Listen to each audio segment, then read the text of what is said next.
عمرہ کے اندر دو چیزیں فرض ہے اور دو چیزیں واجب ہے۔ دو چیزیں فرض ہے ان میں سے نمبر 1 احرام باندھنا، نمبر 2 طواف کرنا، اور دو چیزیں واجب ہے نمبر 1 سعی کرنا، نمبر 2 حلق یا قصر کرنا۔ احرام دو چیزوں کا نام ہے، نمبر 1 نیت کرنا، نمبر 2 تلبیہ پڑھنا۔ احرام کا مسنون طریقہ یہ ہے کہ پہلے ناخن اور بال کاٹ لے، پھر غسل کرے، پھر غسل کرنے کے بعد اپنے سر کو ڈھانپ کر 2 رکعت نماز پڑھے، پھر سر سے کپڑا ہٹائے اور احرام باندھ کر تلبیہ پڑھے۔ احرام باندھ کر تلبیہ پڑھنے کے بعد وہ آدمی حالت احرام میں ہو جائے گا، یعنی اب محرم ہوگا۔ محرم ہونے کے بعد جو پابندیاں اس پر عائد ہوتی ہیں وہ پابندیاں ہوگی، لہذا وہ پابندی سے اگر وہ نکلے گا تو اس پر دم دینا واجب ہو جائے گا۔ الغرض احرام باندھنے کے بعد اور تلبیہ پڑھنے کے بعد اپنے سواری سے سوار ہو جائے اور مکۃ المکرمہ چلا جائے۔ وہاں جانے کے بعد بہت سارے دروازے ہیں، کسی بھی دروازے سے داخل ہو سکتا ہے، لیکن اگر باب عبدالعزیز سے داخل ہوگا تو یہ بہتر ہے۔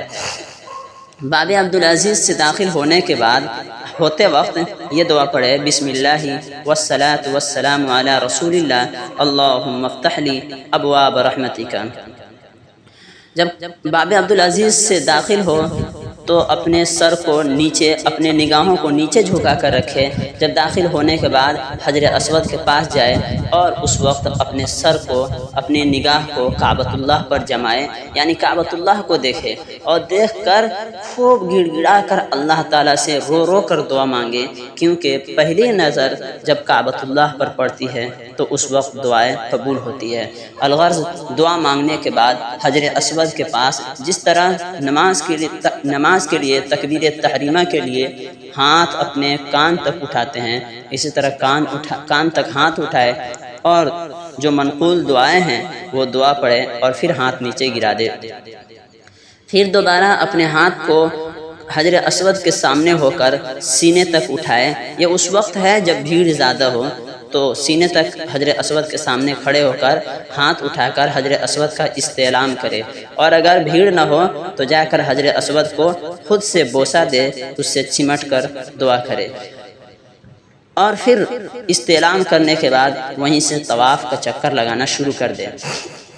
وہاں سے 7 چکر طواف کا ہوگا، 7 چکر لگائے۔ 7 چکر لگانے کے بعد پھر وہاں سے مقام ابراہیم پر چلا جائے، وہاں پر جا کر 2 رکعت نماز پڑھے، پھر وہاں سے جو آب زمزم کا جو کنواں ہے یا جہاں آب زمزم دستیاب ہے وہاں چلا جائے، آب زمزم خوب پیے، خوب سیراب ہو کر پینے کے بعد اللہ تعالیٰ سے پھر دعا مانگے۔